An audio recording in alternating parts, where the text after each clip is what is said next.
자, 말씀은 우리가 다 같이 읽었으니까 그 읽은 말씀 고린도전서 3장 16절의 말씀을 가지고 성령님 세 번째 시간을 좀 가져볼까 합니다.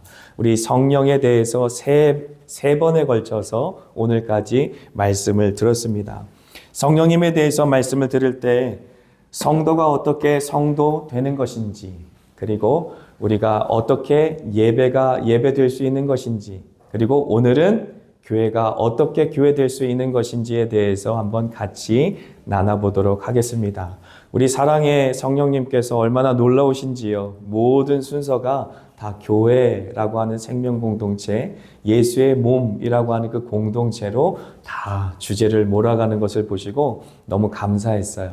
그래서 이 성령님에 대해서 우리가 함께 묵상할 때에 이 땅 가운데 예수의 몸 된 교회를 세우기 위해 성령의 사역은 무엇보다 중요하다라고 하는 것이죠. 우리 하율이 하랑이 열심히 이제 적을 텐데 이 적을 그 종이 다 받으셨어요? 제가 보고 너무 도움이 될 것 같아서 어른들한테도 좀 나눠줘라. 그리고 선물 한번 이렇게 올려봐 주세요. 임지훈 전도사가 젤리를 넉넉하게 준비했으니까 다 적으셔서 임지훈 전도사한테 확인받으시는 분은 전도사님이 외면하지 않고 주실 거예요. 그래서 하나씩 젤리를 꼭 받으시기를 바랍니다. 그래서 고린도전서 3장 16절 거기에 있는 가로에 있는 혹시 해답 다 적으셨습니까?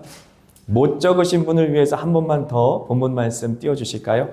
같이 한번 읽습니다. 너희가 하나님의 성전인 것과 하나님의 성령이 너희 안에 계시는 것을 알지 못하느냐. 그렇다면 첫 번째 답은 성전, 두 번째 답은 성령이 될 수 있겠지요. 네. 자, 여러분들에게 이 질문으로 오늘의 말씀을 좀 시작하면 좋을 것 같습니다. 예수님 믿으시나요? 예수님 믿으십니까? 우리 믿음의 다음 세대들에게 예수님 믿습니까? 라고 묻고 싶어요. 특별히 청년들한테도 예수님 믿으십니까? 라고 묻고 싶습니다.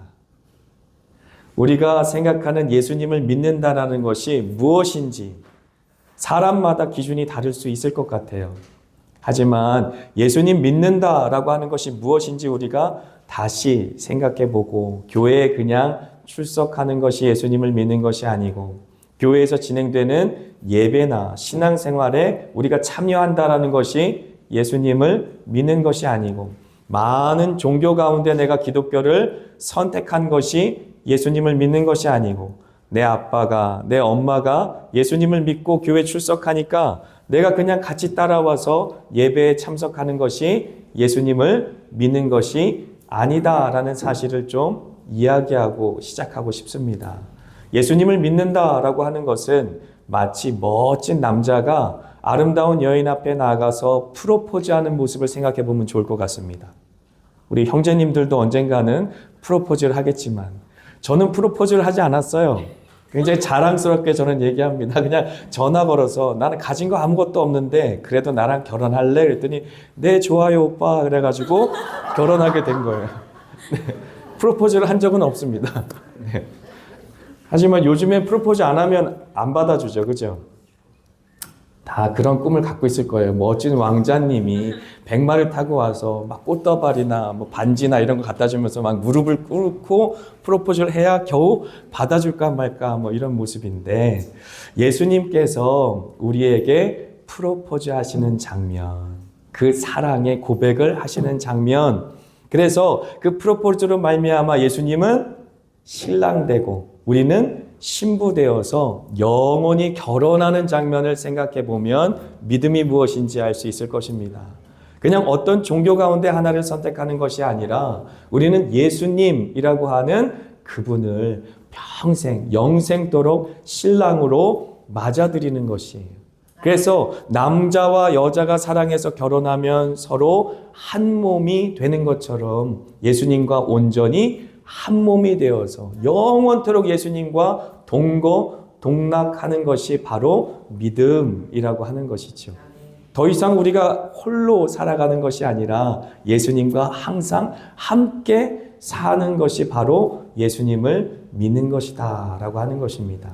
많은 사람들이 교회에서 종교 생활하는 것으로 자신의 신앙생활 다 했고 나는 주님 앞에 어떤 신앙의 고백을 하면 천국 가는 티켓을 얻을 수 있고 또 그 증거로 침례까지 받으면 천국 가는 것은 보장받을 수 있어 라고 생각할 수 있겠지만 예수님을 믿는다 라고 하는 것은 예수님과 더불어 온전히 결혼해서 한 몸이 되는 것입니다. 그래서 지금부터 영원토록 예수님과 함께 영생을 누리는 것이죠. 그 사실을 잊지 말아야 됩니다. 그런데 이제 성경에 보게 되면 예수님이 우리에게 보여주신 프로포즈는 그렇게 낭만적이지만은 않습니다. 혹시 요한복음 3장 16절 기억하십니까? 하나님이 세상을 이처럼 사랑하사 독생자를 주셨으니 이는 그를 믿는 자마다 멸망치 않고 영생을 얻게 하려 하심이라. 우리 주일학교 어린이들도 외우고 있는데 하나님께서 우리를 사랑하신다라는 사실을 그 아들 예수를 주심으로 말미암아 프로포즈 하셨어요. 그런데 로마서 5장 8절의 말씀 보니까 우리가 아직 원수 되었을 때, 우리가 아직 죄인 되었을 때 그렇게 사랑스러운 모습은 아니었는데 주님 앞에 어떻게 보면 적인 것처럼 주님의 사랑을 외면하고 나는 주님 사랑 몰라요 라고 세상이 좋아서 살았던 그 순간에 하나님께서는 예수 그리스도를 십자가에 못 박혀 죽게 하심으로 말미암아 우리를 향한 그 사랑을 확증하셨대요. 꽃다발도 아니고 다이아몬드 반지도 아니고 십자가로, 그리고 그 십자가에서 죽으신 예수님의 그 모습으로 말미암아 우리를 향한 그 사랑을 확실히 보여주시고 우리에게 프로포즈한 것이죠. 내가 너를 이렇게 사랑한다. 이만큼 사랑한다. 이처럼 사랑한다. 그러니 나와 결혼해 주겠니? 그렇게 묻는 것이지요. 그때 여러분들 어떻게 대답하셨습니까? 아멘으로 대답하셨습니까? 그렇게 십자가의 사랑의 고백을 통해 우리는 주님과 온전히 연합된 것입니다. 그래서 피의 그 복음을 갖지 않고는, 우리가 이해하지 않고는 예수님을 어떻게 믿을 수 있는지 이해하기가 어려운 것이지요. 피는 그래서 성경에서는 생명이라고 말하고 예수 그리스도의 거룩한 보혈로 말미암아 우리는 모든 죄 사함을 받고 하나님의 자녀로 거듭나게 되었다라고 설명하고 있는 것입니다. 그래서 이 피에 대해서 우리가 설명을 하면서 어떻게 우리가 하나님과 온전히 하나가 되었고 그리고 우리가 어떻게 서로가 교회라는 공동체로 하나 되었는지 좀 이해할 수 있는 좋은 예화가 하나 있어요. 2014년도 그리고 2015년도 그때 태어난 혹시 분 계세요? 2014년생, 14년생 있어요? 14년? 하율이가 14년? 오, 2015년? 2014년, 2015년 저는 미국에 있었는데 2014년도에 굉장히 크게 유행한 질병이 있었어요. 지금의 코로나 때처럼 굉장히 심각하게 유행한 질병이 있었는데 혹시 여러분 기억하실지 모르겠어요. 지금도 콩고에서 발생을 해서 다시 유행하고 있는 것인데 에볼라, 출혈열이라고 하는 것입니다. 에볼라라고 들어봤어요? 그 당시만 해도 치료약이 없다라고 해서 이제 에볼라 출혈에 걸리면 90% 이상이 사망한다고 해서 굉장히 공포에 떨었던 질병이었었습니다. 아프리카에서 시작해서 이제 유럽 그리고 미국까지 퍼져나가면서 많은 사람들이 공포스러워했어요. 근데 제가 그때 이제 달라스, 텍사스주에 있는 달라스라는 지역에 살았는데 거기에 있는 병원에 첫 번째 에볼라에 걸린 미국 시민이 이송되어 온다는 소식을 듣고 온 시민들이 막 데모를 하고 난리가 났었어요. 그 사람이 이제 텍사스에 들어오는 순간 우리는 모두가 다 죽는다라는 생각에 이제 굉장히 큰 막 소요가 일어났던 기억이 있습니다. 그 이유가 뭐냐면 이 에볼라라고 하는 것이 그 당시 우리 잘 몰랐고 에볼라에 걸리는 사람들은 90% 이상 죽는다라는 공포감이 있었을 뿐만 아니라 그 당시에 그렇게 후송되어 오는 사람들 대부분이 아프리카 의료 선교사님들이셨어요. 그래서 이 미국 내에 들어와서 치료받는 것을 다들 이제 반대하는 그런 여론들이 들끓었지만 그럼에도 불구하고 그들을 살리기 위해 이제 이송에 와서 치료했는데 그 중에 켄트 블렌틀리라고 하는 의사 선생님이 계셨어요. 남자 선생님인데 그분은 콩고뿐만 아니라 아프리카 지역에서 열심히 에볼라 치료에 위해서 헌신하다가 본인도 에볼라가 걸렸던 것이죠. 그래서 살기 위해서 미국으로 이송했는데 이송하기 전에 어떤 일이 있었냐면 본인이 헌신적으로 치료했던 14살 소년의 피를 주입받았어요. 그 당시만 해도 피를 주입해서 에볼라를 치료한다라는 것은 굉장히 비과학적이고 옛날에나 그렇게 했지 요즘은 의학적인 상식에 그건 맞지 않는다라고 반대하는 의사가 굉장히 많았던 시절인데 이제 혈청이라고 하죠. 이제 피라고 얘기했는데 혈청을 14살 소년이 자기 것을 기증해서 그 의사 선생님한테 주세요. 내가 이 의사 선생님이 헌신적으로 나를 살렸기 때문에 이분에게 내 피를 주고 싶습니다. 라고 기증해서 그 피를 수혈받고 미국에 들어와서 호전됐어요. 그러니까 실제적으로 지금도 에볼라 치료에 있어서 이제 먼저 그 에볼라를 극복한 사람들의 피를 주입받는 것이 굉장히 중요한 치료법으로 각광받고 있습니다. 물론 과거 이제 미개하던 사회에서나 그렇게 했지라고 생각한 사람들도 있었지만 실제적으로 그 피 안에는 무엇이 있어요? 에볼라를 이겨낸 그러한 면역력이 있기 때문에 그 피로 말미암아 자신을 살려냈던 켄트 블렌틀리 의사 선생님을 14살 소년이 살릴 수 있었던 것이에요. 저는 그 뉴스를 읽으면서 그렇구나. 왜 과학적으로 본다면 왜 예수의 피, 예수의 피, 예수의 피라고 말할까? 예수님께서 모든 죄, 사망 권세를 이기셨기 때문에 그 피가 우리 마음속에 임하게 되면 우리가 죄를 이길 수 있는 그러한 놀라운 은총이 있는 것이구나. 혹시 찬송가 254장 4절만 혹시 같이 불러볼 수 있을까요? 그 피가 마음속에 큰 증거 됩니다. 내 기도 소리 들으사 응답하여 주시옵소서라고 하는 찬송가 가사인데 함께 불렀으면 좋겠습니다. 254장 4절.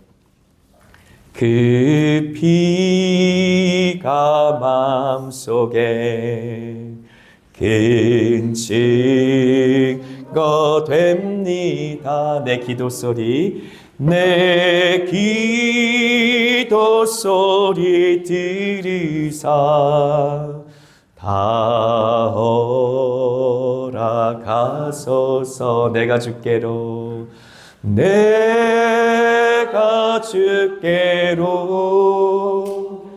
지금 가오니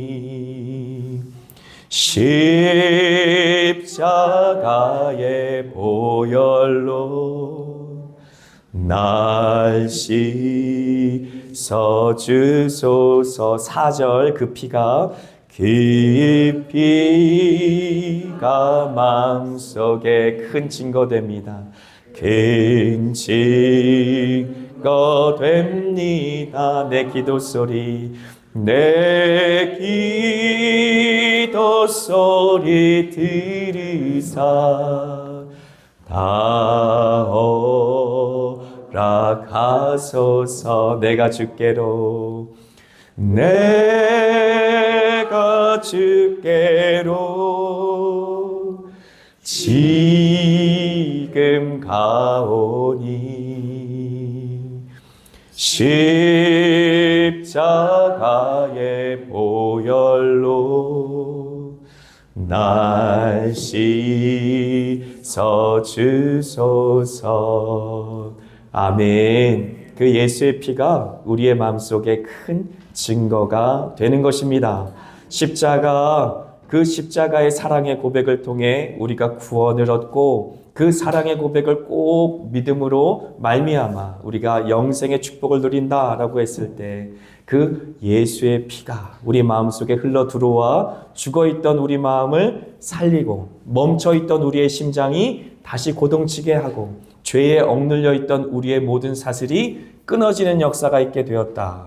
그렇게 예수 믿는 모든 사람들, 예수의 피로 다시 살아난 사람들이 모인 공동체가 바로 교회 공동체고, 그래서 우리 엄마 아빠, 같은 엄마 아빠 밑에서 태어난 육체적인 피로 맺어진 사람들을 육신의 가족이라고 하는 것처럼 예수의 피로 맺어진 공동체를 교회라고 하며, 그 생명의 피, 예수의 피가 저와 여러분 사이를 흘러가게 하는 것인 줄 믿습니다. 성령께서 그 역할을 하시는 것이에요. 우리 안에 예수의 피가 적용될 수 있도록 십자가의 복음, 그 하나님께서 그 아들 예수로 말미암아 우리에게 말씀하신 그 생명 복음이 들려지게 하시고 믿어지게 하시고 또 깨달아 온전히 그 믿음 가운데 살아나게 하실 뿐만 아니라, 그 성령님께서 우리 안에 있는 예수의 피가 우리 안에만 고여 있는 것이 아니라 성도들 사이에 함께 흘러가며 서로를 살려낼 수 있는 생명 공동체가 되게 하는 것이지요. 그래서 교회는 무엇일까라고 하는 그 밑에 질문에, 자, 교회는 건물이 아니라 예수님 안에서 하나가 된 몸입니다. 혹은 공동체입니다. 라고 답변을 하시면 될 것입니다. 예수 그리스도를 머리로 한 몸입니다. 그리고 교회는 예수님의 피로 살아난 공동체입니다. 할렐루야. 예수님의 피로 살아난 공동체가 바로 교회인 줄 믿습니다. 그래서 예수 그리스도 안에 온전히 붙어 있기만 하면 우리가 그의 보혈의 모든 생명의 영향력을 받아 누릴 수 있는 것처럼, 요한복음 15장에 보니까 예수님은 참 포도나무, 우리는 가지라고 비유하지 않습니까? 그래서 우리가 서로 연결되어 있다라고 하는 것이지요. 그래서 예수 그리스도 안에 우리가 연결되어 마치 생명의 진액이 흐름처럼 한 성령의 역사로 말미암아 우리 가운데 예수의 보혈의 능력이 서로 흘러가는 줄 믿습니다. 결코 우리는 혼자 신앙생활을 하는 것이 아닙니다. 예수 그리스도 안에, 그 보혈의 공로 안에 함께 신앙생활을 하는 것이지요. 그래서 첫 번째, 성령님은 교회를 하나 되게 하신다라는 사실 기억해 주시기 바랍니다. 고린도전서 12장 13절 우리 믿음으로 같이 읽습니다. 우리가 유대인이나 헬라인이나 종이나 자유인이나 다 한 성령으로 세례를 받아 한 몸이 되었고 또 다 한 성령을 마시게 하셨느니라. 아멘. 제가 이제 얼마 전에 어제 우리 주일학교 어린이들이 큐티를 지금 열심히 하고 있어요. 물론 우리 장년들도 1:1 큐티가 지금 시작된 것으로 알고 있습니다. 위에서 열심히 기도하고 있어요. 그런데 어린이 주일학교도 큐티가 시작됐고, 청소년도 세나 우리 큐티가 시작됐고, 청년들도 이제 불일 듯 이제 큐티가 시작될 것으로 여겨집니다. 기도하고 있습니다. 그런데 어제 이제 고린도전서 12장을 묵상하다가 우리 하율이였죠. why 하율이 물어보더라고요. 지체가 도대체 뭐예요? 지체가 뭐예요? 그러니까 어려운 말이죠. 지체. 한자로 되어 있기 때문에 성경의 말이 한자로 되어 있어 어려운 단어들이 좀 있어요. 지체는 사지, 팔다리를 얘기하는 지자와 몸을 얘기하는 채자가 합쳐져서 지체라고 하는데, 영어로는 member라는 단어를 썼어요. 혹은 part라는 단어 썼어요. 몸의 하나의 부분이라는 뜻이죠. 그리스도 예수를 몸으로 했다면 그 몸은 멤버, 각 이 교회의 성도들의 연합을 통해 그 몸이 이루어진다라는 것을 설명하기 위해 지체라는 단어를 사용한 것입니다. 그래서 에베소서 2장 22절 같이 읽습니다. 너희도 성령 안에서 하나님이 거하실 처소가 되기 위하여 그리스도 예수 안에서 함께 지어져 가느니라. 할렐루야. 성령께서 이 역할을 하신다라고 하는 것이지요. 물론 예수님께서 이 땅 가운데 오셔서 3년 반 동안 공생애로 사역하실 때에는 예수님이 직접 하셨지만, 예수님께서 십자가 복음을 완성하시고 부활하시고 승천하시고 하나님 우편에 가서 앉아 계실 때에 주님께서는 약속대로 성령을 보내주셔서 모든 믿는 자들의 마음속에 성령이 좌정하게 되어지시는 놀라운 은총을 주시고, 그 성령으로 말미암아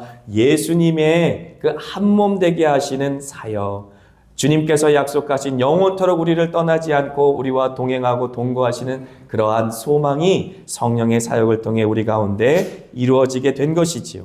그래서 다 한 성령으로 세례를 받아 한 몸이 되었다라고 답변을 쓰시면 될 것입니다. 그래서 한 몸을 강조하기 위해 지체라는 단어를 쓴 것입니다. 몸 안에 눈, 코, 입, 귀, 손, 발 다 있는 것처럼 각 기관이 그 역할을 하는 것처럼 우리 모두가 다 지체가 되어서 예수 그리스도의 몸에 하나가 되었다라는 하나를 강조하기 위해 지체를 지금 이야기한 것이지요. 그렇다면 도대체 어떻게 한 몸을 이룰 수가 있을까? 성령님은 교회를 진리로 하나 되게 하신다라는 사실입니다. 요한복음 16장 하랑이 열심히 쓰네 잊어버릴까봐. 요한복음 16장 13절 같이 읽습니다. 그러나 진리의 성령이 오시면 그가 너희를 모든 진리 가운데로 인도하시리니 그가 스스로 말하지 않고 오직 들은 것을 말하며 장래 일을 너희에게 알리시리라. 아멘. 그렇죠. 진리의 영이신 성령께서 오셔서 진리로 하나 되게 하신다라고 하는 것이에요. 그래서 진리가 굉장히 중요합니다. 제가 혹시 마이크를 바꿔도 될까요?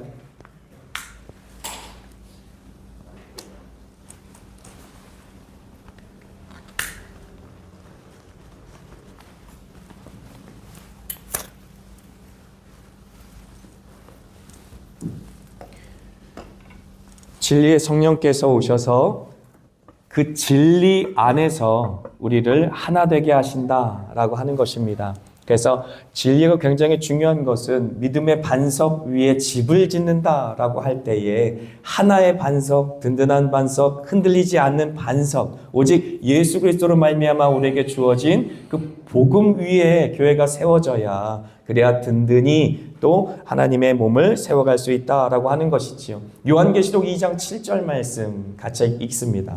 귀 있는 자는 성령이 교회들에게 하시는 말씀을 들을지어다. 아멘. 7교회를 향하여 계속해서 말씀하실 때에 귀 있는 자는 성령이 교회들에게 하시는 말씀을 들을지어다. 그래서 물론 주님께서는 우리가 큐티를 할 때 개인적으로도 말씀을 주시지만 큐티 모임을 하면서 누리는 유익이 뭐가 있으세요?